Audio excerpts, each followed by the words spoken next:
Every gising is a blessing. Oo, no? Nagising tayo ngayon, may kalakasan, may pag-iingat, at tunay na ang Panginoon ang laging nag-iingat sa atin. Amen? O 2025, the year of breakthrough, September na. Kalahating buwan na ang September, no? Bilis, nagmamadali. Pag-bear na talaga, bumibilis ang mga araw. Bukas malawa sa December, marami nang nakareband. Pati lalaki nakareband. Talaga, pansinin nyo, pag December, dumadami nakareband. Amen? So, praise the Lord. At breakthrough ang naranasan natin this year. Alam ko, hindi pa tapos ang Panginoon sa mga breakthrough na ginawa niya sa buhay natin. May mga breakthrough bang naranasan? Amen. Parang mahina. Pero I believe lahat tayo may breakthrough ginawa ang ating Panginoon sa ating buhay. No, last year, hindi natin nagawa to, pero this year, nagawa natin, nagkaroon tayo, hindi natin na-expect, but God somehow made the way na tayo makaranas nito. Amen?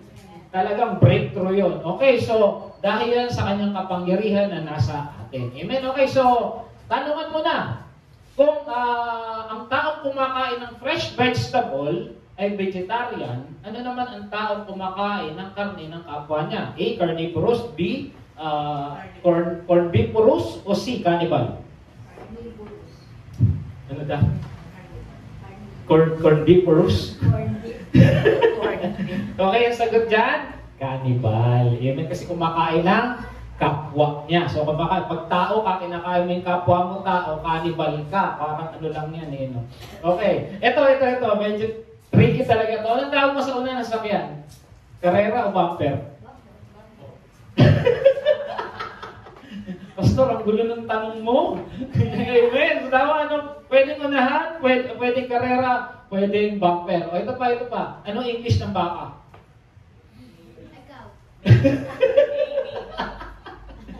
Ang gulo, no? Maybe. Pwedeng maybe, pwedeng beef, pwedeng cow. Diba? So, all of the above. Amen. Diba? Meron pa. Ano ibig sabihin ng ghost? Multo? Hindi sinipot? O parang meron na wala namang project? Pastor, parang ano ka, masyado kang updated sa Diyos. Amen? Okay, so, ang gulo, no? Sabi nga rito, hindi porke magulo sitwasyon, maninisi ka na. Pastor, ang gulo mo! Ginugulo mo nga ang pag-iisip na nakasentro sa Panginoon. Wow! No, nakaka-tricky. Ang gulo eh. Ang gulo naman talaga. Pero, tama, yung iba doon, lahat yun ay tama. Amen? So, mahilig kasi tayong manisi ng iba. Sa mga mag-asawa, nasisi na ba natin ang asawa natin? Ayaw sumagot. Ayaw sumagot. Si Pastor Joby, walang matignan eh.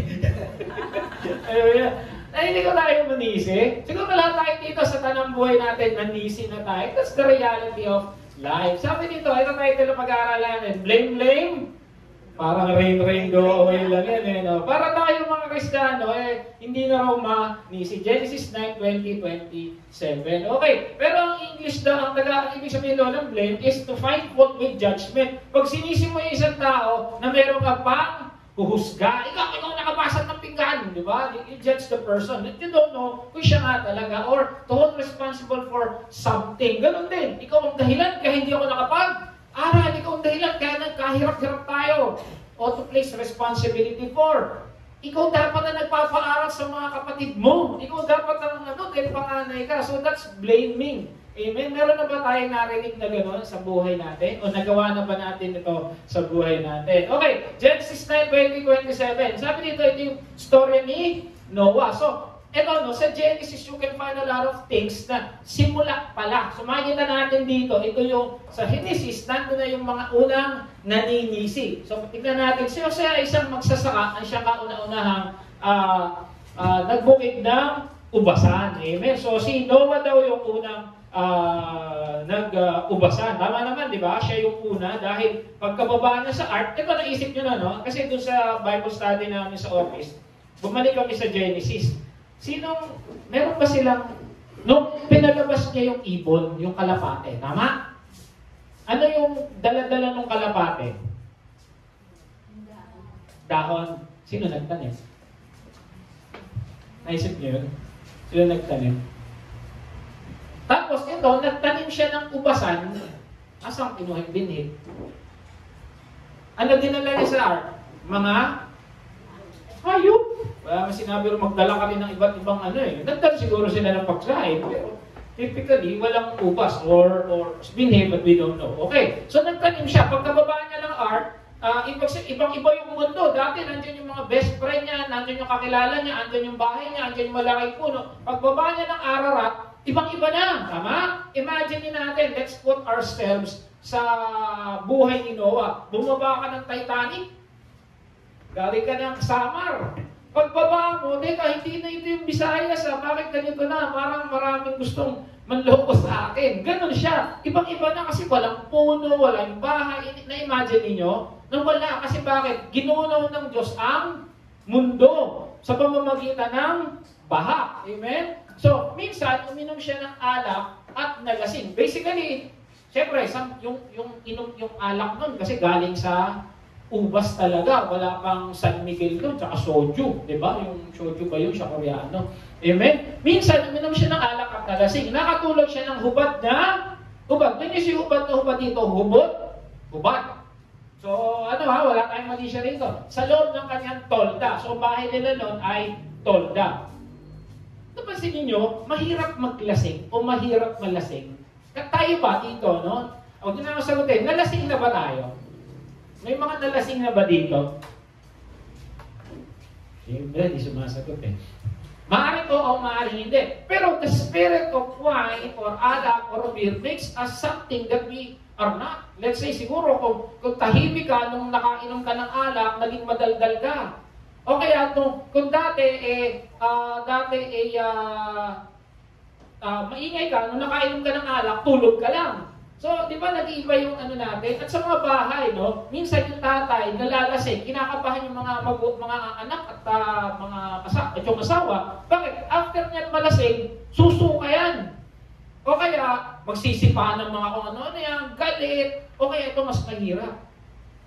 Pag nalalasing si tatay, kung ano-ano ginagawa sa anak. Tama hindi? Sa ngayon nga, may droga pa, nalalasing sa droga. Kaya ang paalala sa atin ng Biblia, magpakalising tayo sa banal na espiritu kasi nag-iiba ang tao sa lasing. Sabi nga ng isang kanta, pag may alak, alam nyo, pag may alak, may balak. Kasi nag-iiba. Yung mga babae, nagiging bangingi. Yung lalaki, nagiging demonyo. Tama, di ba? So, nagkakaroon ng kakaiba. At sa pagkakataon ito, siya nahubad, na basically hindi niya ginagawa. Patutunayan ko sa iyo, hindi sila natutulog ng hubot-hubad. Amen? Okay. Sabi dito, okay, brainstorming tayo, no? Pasensya na kayo, dito isa-isa. Bakit nalasing si Noah sa tingin niyo? Isip kayo, bakit nalasing siya? Hard yung ininom niya. Bigyan ko kayo 4 ito, hindi ko na isa-isa. Maaaring wala na yung asawa niya. I don't know. Kasi after nung pagbaba nila, wala namang sinabing nandun yung asawa niya. Or maaaring hindi lang nasulat. Maaaring oo, maaaring hindi. Kaya nalasing siya, nalungkot. We don't know. Or hindi siya sanay uminom. Nung nandun pa siya sa dating mundo, iba yung wala namang sinabing nagiinom siya nun eh. O kaya, iba yung nagbago na kasi yung mundo, kahit dati kasi siguro, umiinom siya, hindi siya nalalasing ngayon dahil iba na yung atmosphere, mas iba na yung atmosphere kasi natandaan ninyo, no? Ito yung isang, sabi ng ibang mga creationists, when you say creationists, hindi mga nag-aaral ng Genesis, noong daw panahon na hindi pa ginugunaw ang mundo sa pamamagitan ng baha, napansin niyo mga edad ng tao? Ilan yung pinakamatandang taong nagbuhay doon? 969. But after the flood, it drastically reduces. Naging 120 na lang. Kasi yun daw, layer ng canopy nun at yung earth doon, parang mas mababa yung may ewan ko, masasabi na may canopy pa sa taas, tapos sariwa pa yung mga puno, yung hangin. Di ba ang kinakain ng ating katawan, yung ating hininga ay oxygen. Ngayon, ang oxygen na talaga nilalagay sa katawan, hindi na oxygen. Diba? Ngayon, 70% na lang daw oxygen sa atmosphere. Kaya bumababa. Kaya ito maaari, hindi na raw siya sanay. Hindi raw sanay uminom. Pangatlo, may guilty feeling siya na buhay siya. Okay.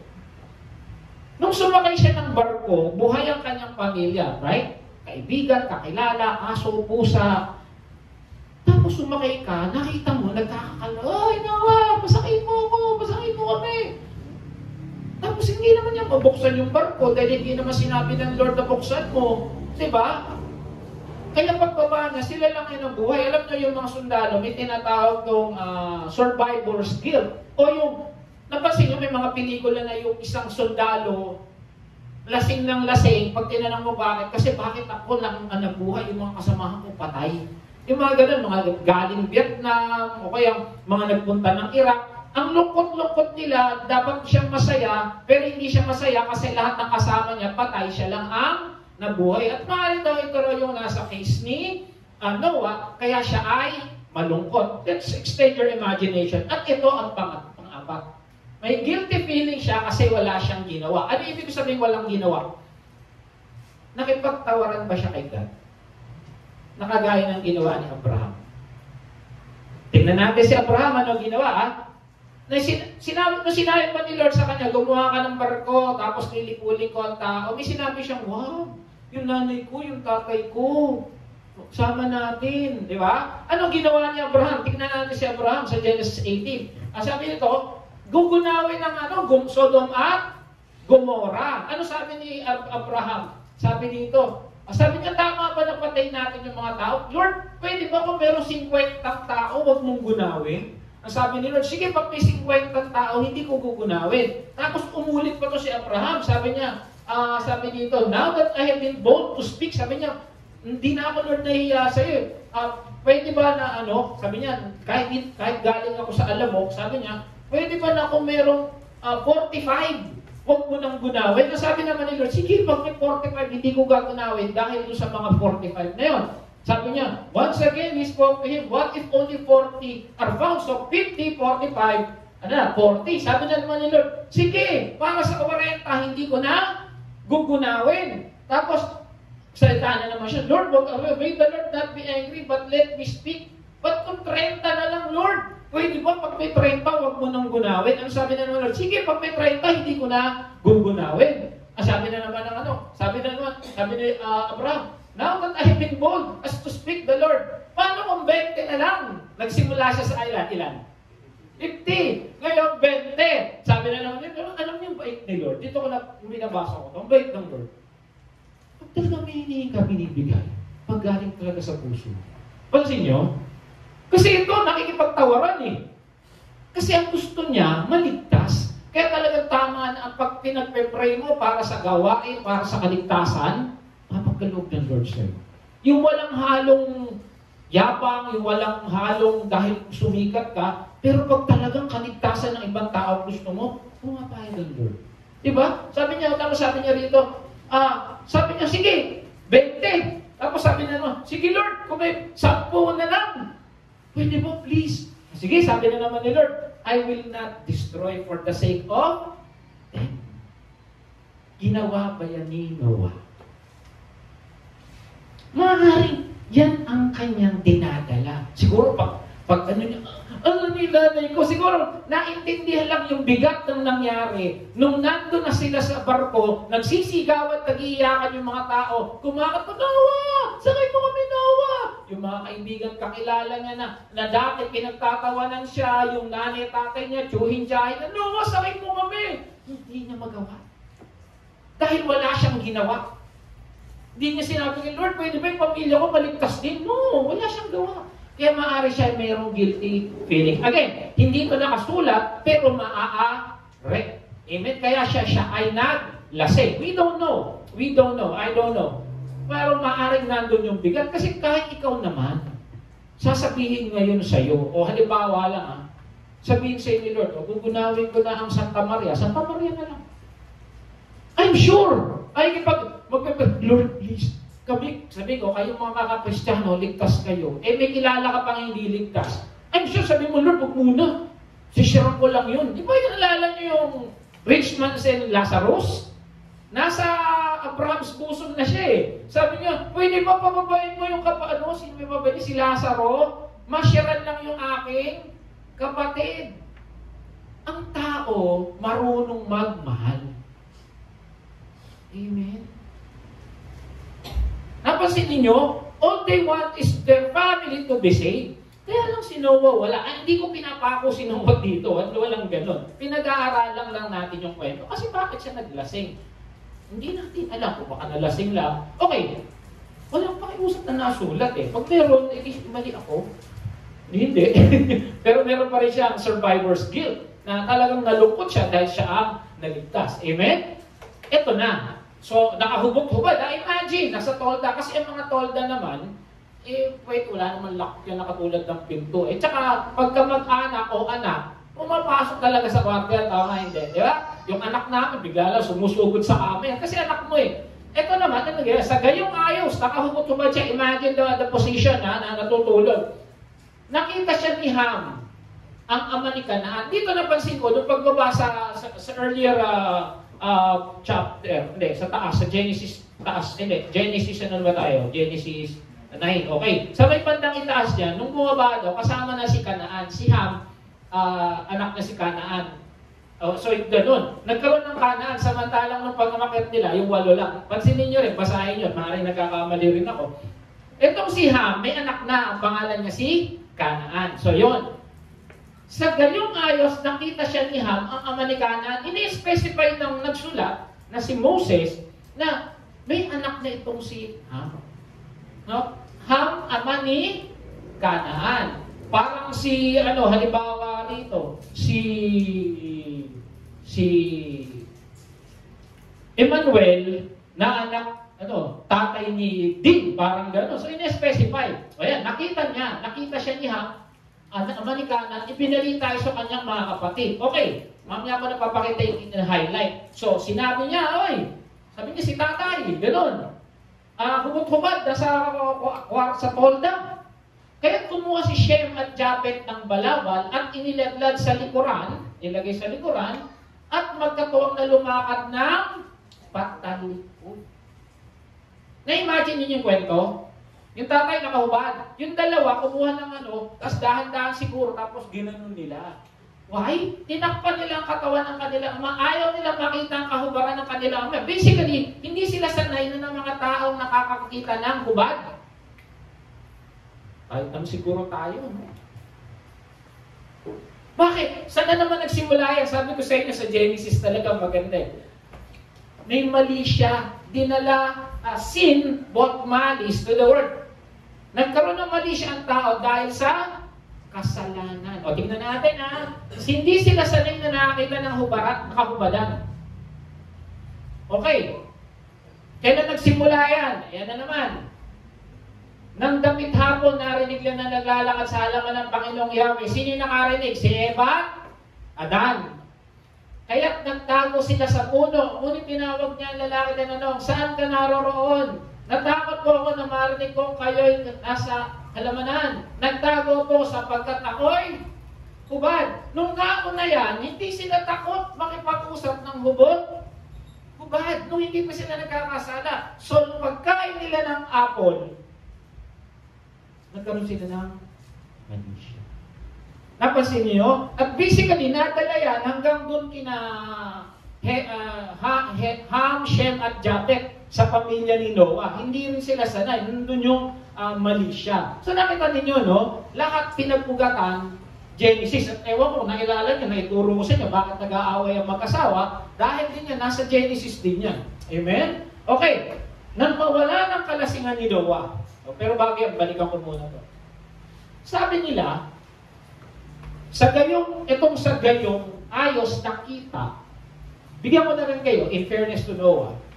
Sabi sa Hebrew, ito raw nakita, sa Hebrew, parang ang translation yan, gaze. Alam niyo yung gaze? Gaze, G-A-Z-E. Anong Tagalog ng G-A-Z-E? Gaze, di ba? Pinagmasdan. So in essence, parang ito pa lang si Ham, pinagmasdan niya yung kahubaran ng tatay niya. Hindi yung, nakita ko ba si tatay? Ganun lang, hindi. Parang, pa siya? At ito pa, ipinalita, yung Hebrew translation dito, may pakot siya, si tatay hubad, si tatay hubad, ganun siya. Yun ang sabi sa Hebrew, Yun ang sabi sa Hebrew. Okay? So, in fairness to Noah, itong si Ham, may rin to, may something din to. Bakit ka pinagmasdan yung hubad na katawan ng tatay niya? Kahit siguro kayo, ng tatay niyo, hubad, lasing. Ay, tayo to. Nakita mo, gusto, lasing. Sasarado mo yung pinto. Kung may kwarto man dyan, hindi mo talaga titignan eh. Ito siguro, uy, ganyan-ganyan pa siya. Kasi yung ginamit translation base, tinagmasdan niya. Tapos, pakutsak pa siyang nagkwento. Pwede niya sarilinin niyo, takpan na lang niya, pero wala na nakakalam. Diba? Sinabi pa niya. Okay, so balikan natin yung kwento. In fairness to Noah, sinabi ko na sa inyo. Okay, so ito na. Nung namising na si Noah sa kanyang kalasingan, nalaman niya ang ginawa ng bunsong anak. Hindi ko alam kung nalaman niya pinagmasdan siya. Hindi ko alam kung dahil ang nalaman niya, yung kwento pa niya kay Ham at si Japet, yun ang nalaman niya. So, nung una kasi, first time ko, nung una ko binabasa to, maaaring yung kasalanan ng bata. Kasi pwede naman talaga na ikaw na lang magkumot sa tatay mo, tama? Kung may kwarto, pwede mong isara. Bakit kailangan bang ipangalandakan sa mga kapatid mo na si tatay hubad, si tatay hubad? Tama? So, gano'n na nangyari. Anong ginawa ni Noah? Nakita nyo, ito yun, isang ganito, nakikita natin yung nangyari, pero hindi natin naisip bakit nangyari. Balik tayo kay Noah. Nagalit siya kay Shem. Pero tignan mo rin, may ginawa ka rin kasalanan. Bakit ka naglasing? Pwedeng ganon. Minsan ganon tayo. Naninisi tayo ng ibang tao, tignan mo rin yung sarili mo. Yes, may kasalanan si Ham. Hindi ko inaalis siya. Hindi natin inaalis yung kasalanan ni Ham. Pero in the first place, dapat hindi nangyari. Hindi ka naglasing. Diba? O kung, bakit, pag nalalasing ka, talaga nawawala ka sa sarili mo, sana nga hindi ka naglasing. Hindi ako kay Noah o kay Ham, pinag-aaralan natin yung kwento para may matutunan tayo dito. Kaya lang, sobrang bigat ng parusang ibinigay niya kay Ham. Sobrang bigat. Pansinin niyo okay. So ito na, ang sumpa at pagpapala. Hindi ko alam, karapat dapat kaya, tingnan na natin sinabi niya, ikaw Kanaan. Ito ba isa? Pansin niyo Sino nakakita? Ang sinumpa, sino yan? Yung kanya? Napansin niyo, balikan natin yung Genesis, hindi ko na naisulat. Hindi ko na na-share. Nung nagkasala si Adan, sino sinumpa?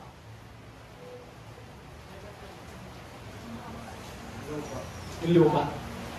Napansin niyo? Nagkasala si Ham, sino sinumpa? Yung anak. Ngayon, susumpain kita, kapatid mo, ikay paalipin. Grabe, no? Purihin ni Yahweh ang Diyos ni Shem. Itong si kanay maglilingkod. Papalipin, maglilingkod. Pag inuulit, importante, ang bigat niyan. Palawakin ng Diyos ang lupay ni Japet. Ang lahi ni Shem sila'y mapipisan. Paglilingkoran ni Japet itong si Kanaan. Grabe, no? Ang bigat. Okay. Alam niyo ba yung sumpang yon? Ilan ang anak niya? 3. Sila lang yung tao na magsisimula ng bagong mundo. Tama? In essence, parang sila si bagong Eva at Adan Ilan yung sinumpa? Isa. So, ibig sabihin, 1/3 ng population ng mundo, sinumpa. Bawat, may kapatid akong 3. Kami lang yung tao sa mundo. Sa amin magsisimula ang bagong tao. Sinumpa ako. Ibig sabihin yung lahi ko, lahat sinumpa. Tama? Ganun kabigat yung sumpa. Damay-damay niya. At ito ang sabi nila, di pa natin napag-aaral dito, ang mga naging kaanak-anak at kaapu-apuhan ni Ham ay yung mga African. Yung may itim. Mga Ethiopian, yung mga maitim. Tingnan nyo mga ginagawa sa mga black people. Ginagawa silang mga Olympian. Nung panahon, buti nga ngayon, natanggal na yung slavery. Alam nyo kung gaano kabigat ang pinagkaanan nila. Merong isang, nung panahon nung sa Amerika to, ang tingin kasi nila sa mga black people, may saping demonyo. Ang ginagawa sa kanila, pinatalukan ng buhay. Nasa history yan. Ang grupong gumagawa ng KKK, Ku Klux Klan. So, grabe kabigat. Ngayon, may nagsabi naman na iba, bukod sa mga maitim na yun, alam niyo sino yung ninuno nila? Diba? Asan sina Moses nung time nila? Nasa Egypt. Tama? Diba pupunta sila sa lupang pangako na Kanaan. yung mga pinapapatay ni Lord, so yun din ang mga ninuno. Yun din yung mga kaapu-apuhan pala, yung pinapapatay ni Lord, kaya lang hindi napatay lahat. So kumalat pa rin sila. Kaya yung 1/3 ng mundo, sinumpa. Dahil sa sumpa ni Noah. Grabe yun. Di ba naisip ni Noah, teka lang, cool ka lang. Bakit po naglasing? Amen? Okay, balik tayo. Saan ba nagugat ang lahat ng paninisi at pagtuturo? Siyempre, saan kanino? Kay Eva, Adan. Sa Genesis, balik natin. Genesis 3. Nagtanungan Diyos, ito yung kanina no? Bakit ka kumain ng bunga pinagbabawal ko sa iyo? Sinabi niya kay Adan. Ano sabi niya? Kasi po pinakain ako ng as babae na binigay niyo sa akin. Sino sinisisi? Si Eva. Pero sino sinisisi nila? Ang sinisisi nito. Kasi po pinakain ako ng babae na binigay niyo. Sino sinisisi niya? Si Lord. Galing, no? Okay, sabi naman ba? Bakit po ginawang bagay niyo? Tanong ng Panginoon ba? Mangyari po, ninilang ako ng ahas. Sino gumawa ng ahas? Si Lord. Sino sinisisi? Si Lord. Lahat tayo naninisi. Okay, may time na ba sa buhay natin, nasisisi na natin si Lord, bakit ganito ang buhay natin? Lord, bakit ganito ang buhay ko? Hirap na ako. Bakit mo pa ako pinanganak? Kung ganito lang din pala maghihirap ako. Alam nyo yung mga nangyari noon, nangyayari pa rin ngayon. Walang bago sa mundo, sabi nga sa Ecclesiastes, tama? There's nothing new under the sun. Okay, pasa-pasa na yan. Tingnan natin sa Exodus. Ano pangalawang book sa Bible? O kasi Exodus. Okay, napatunan tayo. Sumagot si Aaron, ito na yung galing si Moses sa Mount Sinai ba yun? Tama, yung sa 10 Commandments. Bumaba siya. Tapos, itong gumawa sila yung yung golden cup. O, yung baka, beef, maybe yan, di ba? Okay, gumawa siya. Kasi sabi ng mga tao, wala na si Moses, iniwan na tayo. Gumawa tayo ng Diyos-Diyosan. Napansin nyo, ang tao gusto may Diyos. Hindi nga lang natin ma-identify sino yung tamang Diyos. Pero ang tao gusto niya may Diyos sa buhay niya. Pwedeng blood control, pwedeng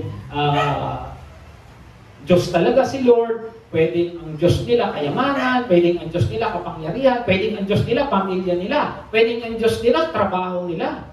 Ang gusto ng tao may Diyos, yung numero 1 sa buhay niya. Ang tanong, sino Diyos mo?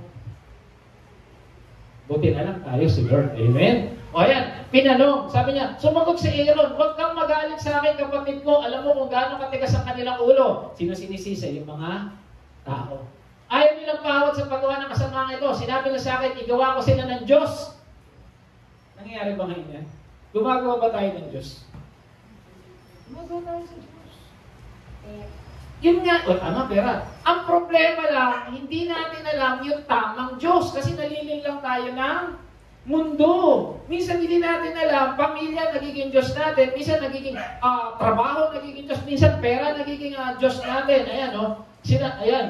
Igawa ko sila ng Diyos na mangunguna sa kanila sapagkat hindi raw nila alam kung ano nangyari sa'yo. Kaya tinanong ko sila, sino may ginto? Napansin ninyo, laging unang ginagawa ng Diyos, ginto, pera. Tama. Ano ba equivalent ng ginto? Pera. Ibinigay naman nila sa akin ng mga alahas, tinunaw ko tapay, lumabas ang guyang ito. Sino gumawa? Si Aaron. Sino sinisi? Ako. Kulit nili. Kaya ako napilitan. Ba, may krimen. Sino pumatay? Ako po. Kasi sabi po niya eh. O ba't mo sinagasaan yung aso? Nainis mo kasi asawa ko kasi sinagasaan ko. Lagi naninisi. Pero, may kasalanan ka.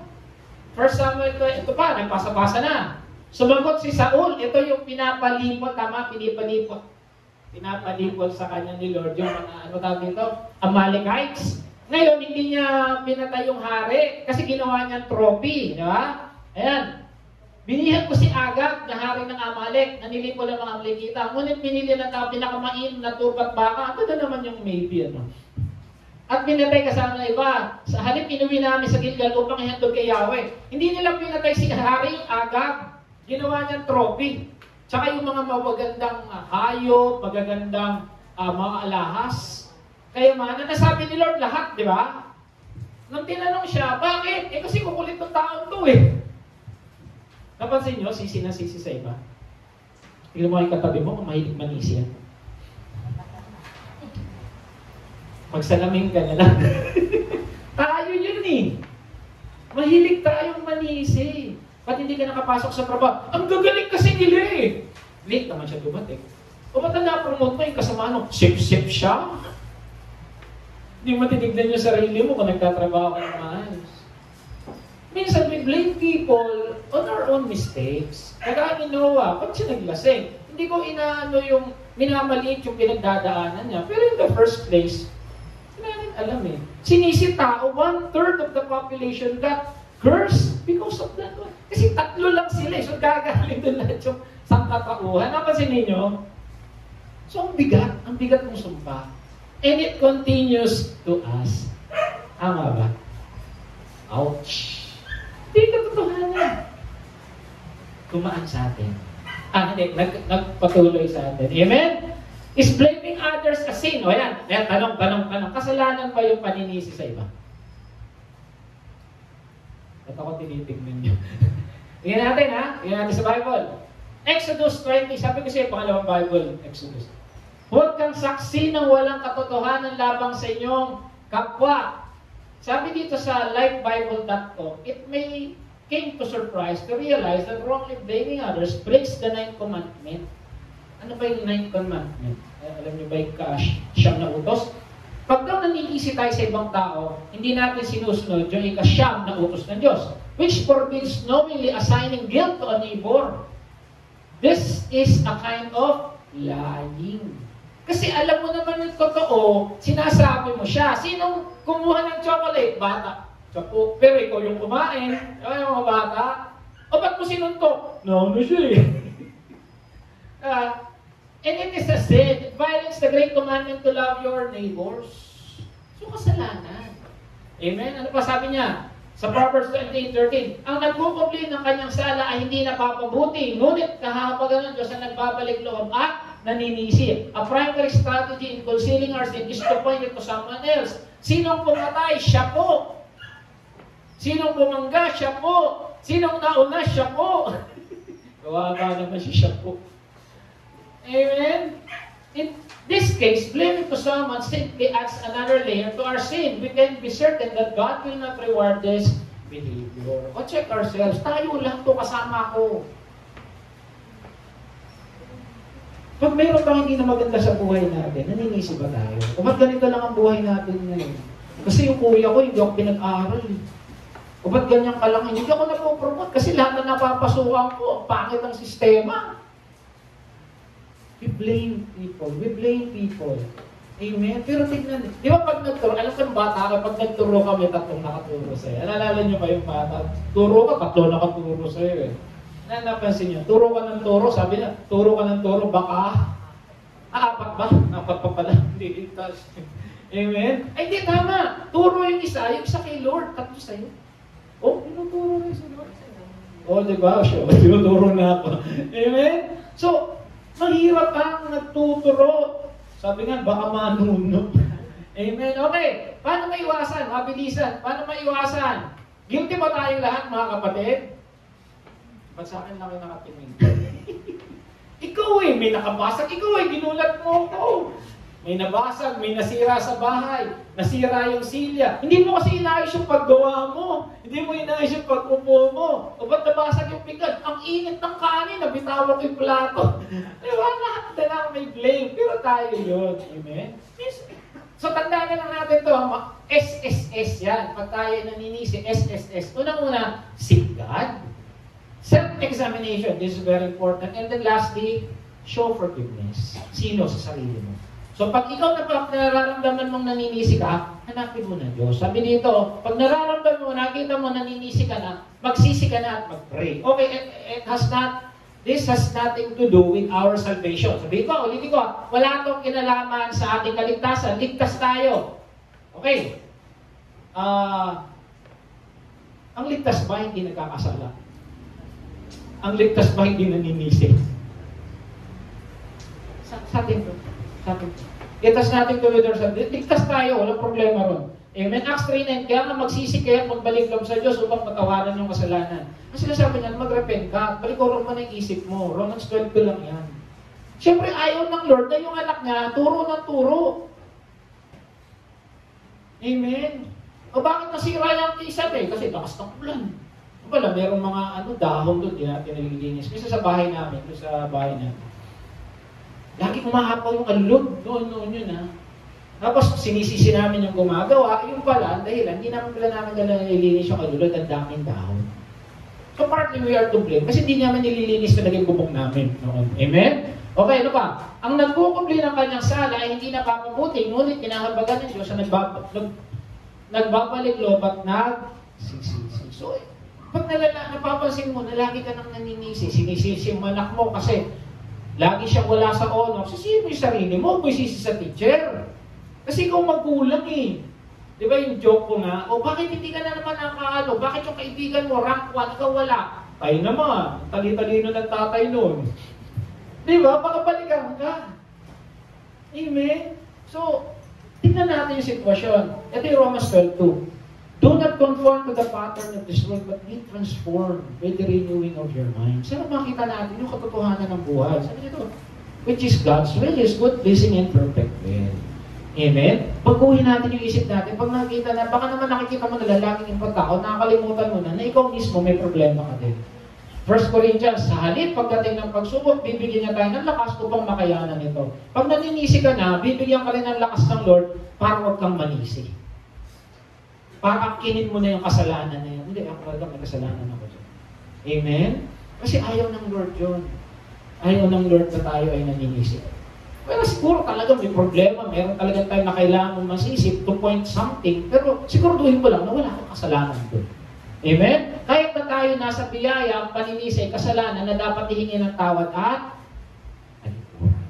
Amen? Nasa biyaya tayo. Wala, it has nothing to do with our salvation. Hindi ko, Pero bilang Kristiyano, hindi maganda na naninisi o nagtuturo sa kapwa. Pangalawa, self-examination. Tignan mo rin yung sarili mo. Mag-self-check ka. Tignan mo. Bakit ka pinagtitingin ng tao? Bakit lumalayo ang tao sa'yo? Bakit hindi ka naglagay ng tawas?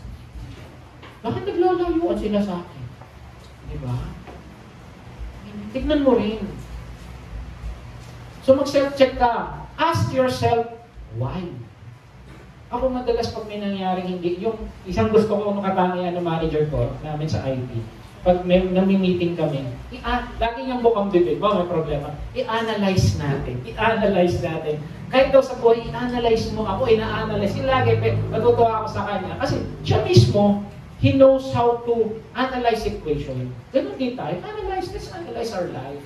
Kapag hindi natin maintindihan yung buhay natin, pray. Pray. Amen? May gusto, ito, minsan kasi pag naninisi tayo, meron gusto tayong itago. Alam natin, lahat tayo siguro nanonood ng balita ngayon. Kaya sila naninisi kasi meron silang gusto itago.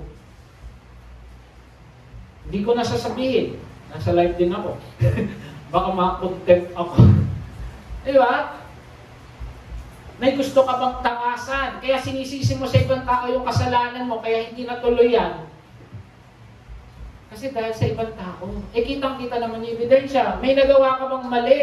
May nakaraan ka ba na hindi mo gusto? Kaya ka naninisi. Sa magkakapatid, ganito ang buhay mo. Sisisihin mo ate mo, si kuya mo. Tandaan, sabi nga lagi ni Bill Gates, kung pinanganak kang mahirap, hindi mo kasalanan. Pero kung mamamatay kang mahirap, kasalanan mo na yan. Amen? Kasi kung gusto mo talaga may paraan, nandiyan ang Diyos na tutulungan ka. Kasi ayaw din naman ng Lord na nahihirapan tayo. Amen? Matthew 7:35. Bakit mo pinapansin ang puwing sa mata ng iyong kapatid, ngunit hindi mo pinapansin ang trosong nasa iyong mata? Paano mo masasabi sa iyong kapatid, halika alisin mong puwing mo, gayong troso ang nasa mata mo? Amen? Minsan, lagi natin nakikita yung iba, hindi natin nakikita yung ating sarili. Amen? Bakit kaya dumi-dumi dito sa labas natin, sa bakuran natin? Kasi yung kapitbahay natin, laging dito tinatapon yung mga dumi. Baka naman di ka talaga nagwawalis. Bakit palagi tayong may surot Siguro nag-spray ng Baygon yung kapitbahay, di mo nagpunta. Baka naman di mo talaga nililinis yung bahay mo, kaya nandun yung mga ipis sa'yo. Ask yourself why. Kaya nga, sino ka mang humahatol sa iba, wala ka may dadahilan. Sapagkat sa paghatol mo sa iba, hinahatulan mo rin ang sarili dahil ikaw ang humahatol na gumagal. Amen? Pag nag-judge ka, minsan tumatalbog talaga sa atin. Amen? Okay? Galatians 6:5, sapagkat ang bawat isa ay dapat magdala ng kanyang sariling dalahin. Kung may nagawa ka, dalhin mo. Kung meron ka problema, dalhin mo at itama mo. Ayaw ng Lord yan. Sabi nga, diba? Ayaw niya yan. Pag naninisi ka, hindi mo alam bakit, ask God why. Amen? Alam niyo bakit mabenta yung mga time travel movies? Yung mga bumalik sa nakaraan. Mabenta yun. Kahit ako, paborito ko yung Back to the Future, yung huling-huli, yung My Future You. Mahilig ang tao sa ganun, yung mga bumalik sa nakaraan, naayos ang buhay. Kasi alam niyo bakit? Kasi maraming tao gustong balikan ang nakaraan. Kasi meron tayong hindi natin nagawang tama. Kahit ako, nagkwentuhan kami ni Pastora eh. Alam mo, kung bibigyan tayo ni Lord bumalik sa nakaraan, anong babaguhin mo? Ako meron. Kayo ba meron? At sometimes, yung isang pagkakamali yun, humahaba ng humahaba, dumarating na sa anak, sa asawa, sa kapitbahay, sa kuya, na hindi mo pala alam, kaya ka pa naninisi dahil dito sa pagkakataon. Amen? Nagka-problema ang buong pamilya, hindi mo alam, dahil dito sa isang pagkakataon to, damay na lahat. Amen? Okay, lastly, show forgiveness. Mga kapatid, pinatawag tayo ng Diyos. Patawarin din natin ang sarili natin. Minsan kaya tayo naninisi kasi hindi natin kayang patawarin ang sarili natin sa nagawa nating mali. Pag hindi ka nakatapos, kasi nagbulakbol ka pala, isisisi mo sa sistema, sa gobyerno, isisisi mo wala kang baon, isisisi mo sa kuya mo, sa ate mo, sa nanay mo, hindi ka pinag-aralan. Yung pala, nung time na pinag-aaral ka, nagbubulakbol ka lang. Amen? Sisi ka na ng sisi ngayon. O, ba't hindi ka nakatapos? Ba't ka itong buhay mo ngayon? Eh, kasi nanay tatay ko, pinaaral na si kuya eh. Pero, in reality pala, pinaaral kang pilit. Ayaw mo lang. Tamad ka lang. Ngayon, nasisisi ka kasi may pamilya ka na, sabi mo, sana kung nakatapos ako, kagaya ako ni kuya. Ang ganda ng buhay. Diba? Nabubuhay ka kayo sa Shopee Pay later. Gcash later, di ba? Yung mga ganun. Kasi si kuya, hindi ganyan. Hindi ako tinulungan ni ate, ni nanay. May favorite sa pamilya. Amen? Patawarin mo na sarili mo. Tandaan, pag nasa Panginoon ka, lagi ka may pag-asa. Amen? Sabi mo sa sarili mo, may pag-asa. May pag-asa. Lahat tayo may pag-asa kay Kristo. Yan ang siguradong totoo. Pag nasa Panginoon ka, may pag-asa tayong totoo. Amen? And even those past mistakes, kayang ayusin ng ating Panginoon. Amen? Kasi nga si Lord makapangyarihan sa lahat. Kahapon may Bible study kami, yung mga bata nagturo eh. Amen? Bakit ka daw dapat mag-worry? Ang sagot, alam niyo sagot ng bata, 14, 15 years old? Kasi daw si Lord, omniscient, omnipotent, omnipresent. Nagulat ako sa sagot. Ba't ka mag-worry? Si Lord omnipotent. Makapangyarihan sa lahat. Ba't ka mag-Lord na siya ay omniscient? Alam niya lahat. Bakit ka mag-worry? Kasi Lord omnipresent. Kasi kasama ko siya. Simple sagot ng bata, pero may laman. Amen? 15 years old. Amen? And I'm sure yung mga anak natin, talagang pag yan natuturuan, minsan sila pa magkokorek sa atin. Nakita niyo na ba minsan, kayo na pinapagalitan ng anak niyo? Mami, mali yan. Daddy. Minsan kasi kami, na-check na rin kami ng anak namin eh. Amen? Ibig sabihin nun, maayos ang pagpapalaki niyo sa kanila. Kasi alam nila yung tama at mali. Amen? Pag naninisi ka, tigilan, humingi ng tawad at patawarin ang sarili at wag na ganito lang ako eh. Okay? May gagawin ng Diyos sa buhay. Amen? May dahilan ng Diyos. Kayang ayusin ng Lord. John 8:11, go, sin no more. Nalaman natin ngayon ang pag-blame ay isang kasalanan. Tigilan na natin. Amen? Kahit ako, tinatamaan ako nito kasi minsan naninisi din ako. Amen? Romans 8:1, kaya nga wala nang kahatulang parusa sa mga tao na nakipag-isa kay Kristo. There's no condemnation. Huwag mo na rin i-condemn yung sarili mo. Sabihin mo nga sarili mo, pinatatawad na kita. Hindi, 1, 2, 3. Pinatatawad na kita. Sarili. Kasi I'm sure, lahat tayo may nagawang kasalanan sa buhay natin. Naniisi tayo once upon a time. Patawarin mo na. Amen? Romans 8:1. He forgave us all our sins, having canceled the charge of our legal indebtedness, which stood against us and condemned us. He has taken it away, nailing on the cross. Pati yung paninisi mo, pinako na sa krus. Kaya tigil na. Tama na. Tapos na. Nakapako na yan sa krus ng Kalbaryo. Alam mo yun ang buti ng pagiging Kristiyano. Lahat ng kasalanan natin, nilinis na ng Diyos. At alam mo yun, meron tayo pag-asa. May langit na naghihintay sa atin dahil sa ating Panginoong Jesus. Isa pa, kilala natin kung sino talaga ang ating Diyos. Hindi tayo gumagawa ng iba-ibang Diyos. Kilala natin ang Diyos, ang ating Panginoong. Amen.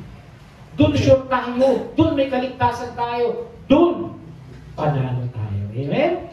Kaya yung blame na yan, go away na, parang rain lang yan. Amen? Matthew 20:28, just as the Son of Man did not come to serve, but to serve and give His life as a ransom for many.